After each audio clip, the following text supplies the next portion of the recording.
कुलगुरू doctor D Shirke यांच्या अध्यक्षतेखाली अधिसभेत प्राध्यापक रघुनाथ ढमकले यांनी अंदाजपत्रक सादर केलं।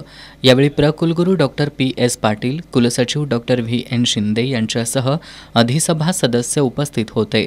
वाणिज्य आणि व्यवस्थापन शाखेचे अधिष्ठाता डॉक्टर एस. महाजन, संख्याशास्त्र अधिविभाग प्रमुख डॉक्टर एस.बी. महाडिक, प्राणीशास्त्र विभाग प्रमुख डॉक्टर एम.व्ही. वाळवेकर, समाजशास्त्र अधिविभाग प्रमुख डॉक्टर प्रतिमा पवार यांच्या समितीनं विद्यापीठातील सर्व अधिविभाग प्रमुख आणि प्रशासकीय विभाग प्रमुख यांच्याशी प्रत्यक्ष चर्चा करून अंदाजपत्रकाचा मसुदा तयार केला।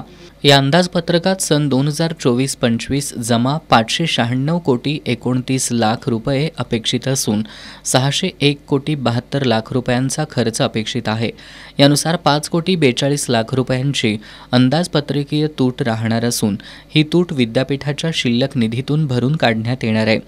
शैक्षणिक व संशोधन कार्यासाठी ऑनलाईन पुस्तकं आणि जर्नल खरेदीसाठी ग्रंथालय विभागासाठी 2 कोटी 60 लाख रुपये, विद्यार्थिनी वसतिगृह दुरुस्ती, मेस दुरुस्तीसह दैनंदिन खर्चासाठी 2 कोटी 75 लाख रुपये, तर विद्यार्थी वसतिगृहासाठी 2 कोटी 27 लाख रुपये, नव्यानं बांधलेल्या कमवा आणि शिका योजनेतील मुलींच्या वसतिगृहाच्या दैनंदिन खर्चासह सोयी सुविधांसाठी 43 लाख 32 हजार रुपये, जास्तीत जास्त परदेशी विद्यार्थ्यांनी विद्यापीठात प्रवेश घ्यावा यासाठीच्या उपाययोजनांसाठी 28 लाख 36 हजार रुपये, विद्यापीठाच्या वतीनं क्रीडा आणि सांस्कृतिक उपक्रमांसह शिबिरांमध्ये सहभागी होणाऱ्या विद्यार्थ्यांच्या वैद्यकीय उपचारांसाठी 10 लाख रुपये, शिवाजी विद्यापीठ मेरिट स्कॉलरशिपसाठी 50 लाख रुपये, दिव्यांगांच्या सुविधांसाठी 2 कोटी 80 लाख रुपये, संशोधनाला चालना देण्यासाठी 2 कोटी 25 लाख रुपये या आणि अशा तरतुदी या अंदाजपत्रकात करण्यात आल्यात।